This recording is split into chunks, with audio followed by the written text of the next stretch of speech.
Welcome to Suman TV. So viewers, మనం ఇప్పుడు వచ్చేసాము ఈపియాన్ పెయిన్ మేనేజ్మెంట్ జూబ్లీ హిల్స్ లో ఉన్నటువంటి ఈపియాన్ పెయిన్ మేనేజ్మెంట్ కి వచ్చేసాం. సో మనతో పాటు ఉన్నారు డాక్టర్ మీనల్ చంద్ర గారు. ఇప్పుడే నా కళ్ళ ముందే ఒక 72 ఇయర్స్ ఆవిడికి మోకాలు నొప్పులు ఉంటే పిఆర్పి థెరపీ చేశారు. సో దీనిపైన కొన్ని డౌట్స్ అయితే మనకున్నాయి. చాలా మందికి ఉన్నటువంటి డౌట్ ఏంటంటే ఏజ్తో ఏమైనా సంబంధం ఉంటుందా పిఆర్పి తీసుకోవటానికి? సో ఎక్కువ ఏజ్ ఉండే వాళ్ళకి పిఆర్పి ఎంతవరకు పనిచేస్తుంది? సో ఆ ప్లేట్లెట్స్ ఎంతవరకు పనిచేస్తాయి? ఇవన్నీ కూడా చాలా మందికి డౌట్స్ ఉన్నాయి.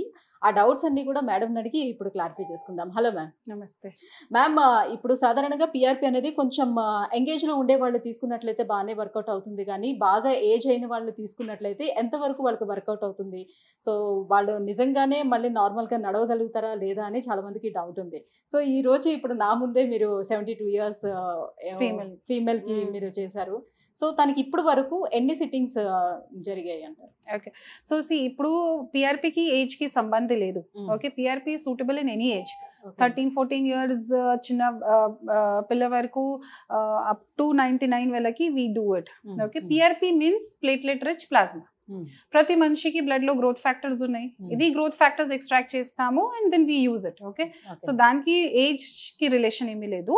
అండ్ ఇది నా పేషెంట్ 72 ఇయర్స్. ఓకే, ఈ రోజు థర్డ్ సిట్టింగ్ చేశాను. ఓకే, సో అంటే ఆ ఏజ్ లోని గ్రోత్ ఫ్యాక్టర్స్ అనేవి బాగానే ఉంటాయా వాళ్ళకి లేదా? ఎస్, బాగానే ఉంటుంది. Because lots of growth factors are there. Okay, so age ప్రకారం సెల్స్ తగ్గిపోతుంది, కానీ గ్రోత్ ఫ్యాక్టర్స్ అలాగే ఉంది. That is why PRP is much better in old age as compared to stem cells. Okay, so పిఆర్పిలో growth factors and what specific factors కావాలి తప్పకుండా ఉంటుంది. But only thing is preparation చాలా important ఉంది. మీరు చూసారు కదా, నా దగ్గర 4-5 మెషిన్స్ ఉన్నాయి. సో మెషిన్స్ లో ప్రాపర్ గా క్యాల్కులేషన్ ప్రకారం చేస్తాము. తర్వాత కాన్సన్ట్రేషన్ ఆఫ్ పిఆర్పి చాలా ఇంపార్టెంట్ ఉంది. ఇప్పుడు 2-3 ఇయర్స్ నుంచి చాలా రీసెర్చ్ డెవలప్ అయింది దట్ పిఆర్పి కొన్ని డాక్టర్స్ చెప్తారు కదా పిఆర్పి డస్ నాట్ వర్క్. ఎందుకు? Because proper quantity of PRP has never been used. Okay, PRP ki result kosam quantity of PRP, quality of PRP are two important factors. Okay, tappakunda dan prakarame we have to extract from the patient and inject it. Okay, so 2-3 years nunchi we have lots of research papers where they are talking about high dose of PRP. Very high dose of PRP. Idi mundu we used to take around 2 to 3 times of normal PRP count. Now the papers are suggesting at least 10 to 12 times of PRP concentration undali. That is why some doctors, they are not very happy with the PRP they are doing, because correct technique prakaram at least 10 to 12 concentration of PRP kavali. So in 72 years female, 80 years wala, 95 వాళ్ళకి కూడా same ప్రకారమే prepare చేస్తాము. So దానికోసం machines ఉన్నాయి. Machines లో preparation తర్వాత వి count and calculate.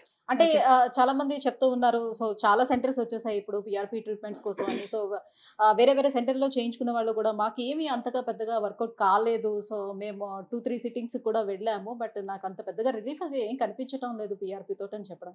అంటే ఈ రకంగా ప్రొసీజర్ చేయకపోవటం వల్ల అక్కడ వచ్చింది. బికాస్ ఇప్పుడు see what's happening, because academically also when we go back and think why PRP is not working, so chala research tarvata we understood that there are papers which suggest PRP is not working.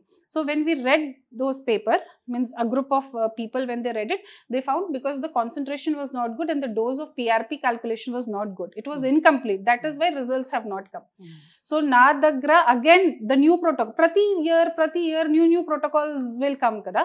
So according to protocols only now we are preparing. So that is why high dose of PRP now we are preparing. Okay, so last 1 year nunchi high dose of PRP according to patients need and 10 to 12 times of the concentration prepare చేసిన తర్వాత ఒక వేరే machine ఉంది, మీరు చూసారా కదా. Again we calculated it. Calculation తర్వాత we have shown it to patient also. Patient should also see what is happening. So patient చూసిన తర్వాత నా కూడా చూస్తాను, కన్ఫర్మ్ అయిన తర్వాత ఎవ్రీథింగ్ ఇస్ క్లియర్, మషిన్ లో చూస్తూ ఇంజెక్ట్ చేస్తాము. సో కంప్లీట్ గా ప్రొసీజర్ అంతా వాళ్ళకి చూపిస్తున్నారు. సో తప్పకుండా తీసుకున్నాం, మీ ఇందులో నుంచి మీ పిఆర్పి ఇదిగోండి, ఇది మేము కలెక్ట్ చేసాము అండ్ మేము ఇంజెక్ట్ చేస్తున్నాము. ఇంజెక్ట్ చేసేది కూడా మీరు చూపిస్తున్నారు. సో ఎలా ఇంజెక్ట్ చేస్తున్నారు? See what I know about patient should also know what treatment they are going. Then only they will understand, because ee treatment lo patient cooperation chaala important ga undi. It is not only my treatment, the patient should also understand. Tarvata konni precautions unnai, konni lifestyle modifications unnai ani patient should accept it kada. So they should know what's happening. So ఈ treatment మీరు లో ఇంతకు ముందే అడుగుతున్నారు, patient అడుగుతున్నారు, మీరు already recover అయ్యారు కదా, బానే ఉంది కదా, మళ్ళీ ఎక్స్ట్రా ఎందుకు మీరు పిఆర్పి తీసుకుంటున్నారు అని మీరు తిరిగి వాళ్ళని అడుగుతున్నారు. ఎందుకు ఇవ్వాల్సి వస్తుంది ఇది extra just I PRP? Was talking to the patient, కానీ ప్రోటోకాల్ ప్రకారం 3 సిట్టింగ్స్ ఉన్నాయి, సో 3 సిట్టింగ్స్ చేయాలి. సో ఇది జస్ట్ ముందు she was telling that I have recovered, అప్పుడే నొప్పి వస్తుంది. So that only I was talking to her. So అలా ఏమైనా ఎక్స్ట్రా కావాలి తీసుకోవచ్చు అని అంటే ఐ మీన్ ప్రాబ్లం ఏం రాదా? ఏం లేదు, it's everything is patients blood కదా, it's your own blood, side effects ఏం ఉండదు. ఓకేనా? బట్ అగైన్ ఇది మల్టిపల్ చేస్తే ఎక్కువ రిజల్ట్ అవుతుంది, ఇది కూడా కాదు. ఓకేనా? సో ప్రోటోకాల్ ఉంది, ఫాలో చేయాలి. సపోజ్ ఇది సేమ్ పేషెంట్స్ ఫ్యూ ఇయర్స్ తర్వాత సేమ్ కొంచెం ప్రాబ్లం ఉంటే ఇది మళ్ళీ చేస్తాము. పిఆర్పి ఫెయిల్ అయ్యే ఛాన్సెస్ ఎలాంటి కండిషన్స్ లో మనం చూడొచ్చు అంటారు? ప్రిపరేషన్ ఆఫ్ పిఆర్పి మంచిగా లేకపోతే, second thing is patient selection important ఉంది, కరెక్ట్ ప్లేస్ లో ఇంజెక్ట్ చేయాలి, తర్వాత patient should follow the instructions. Instructions follow చేయాలి, ఫాలో అప్ లో ఉండాలి. ఇది ప్రాపర్ గా చేస్తే ఫెయిలియర్ కి ఛాన్సెస్ less than 1% ఉంది. బట్ జస్ట్ ఇది పేషెంట్ నుంచి రక్త తీసిన తర్వాత ప్రిపేర్ చేస్తే ఇంజెక్ట్ చేస్తే దాంట్లో రిజల్ట్స్ రాదు. పిఆర్పి ఇస్ అ సైన్స్, ఇది ట్రీట్మెంట్ కాదు, it's a science based treatment. Okay. So see, because there are lots of places where they just take the blood and inject it. Okay. So that is not PRP. PRP is growth factors, is a concentrated growth factors which should go inside the joint, and then it should stimulate the cycle and form the cartilage and healing kosam, strengthening kosam, whatever requirement of growth factors is there, it should come out, right? So it's a science which we have to deal it in that way. So వేరే states నుంచి వచ్చి కూడా వాళ్ళు తీసుకుంటారు కదా treatment. So వాళ్ళు ఎన్ని days stay చెయ్యాలి, లేకపోతే ఎన్ని డేస్కి ఒకసారి ఒక సిట్టింగ్ మధ్యన ఎన్ని డేస్? సో యూజువల్ గా ఈ ట్రీట్మెంట్స్ చాలా సింపుల్ గా ఉంది, ఓన్లీ ప్రిపరేషన్ కోసం 40 minutes to 1 hour టైం పడుతుంది. ఓకే.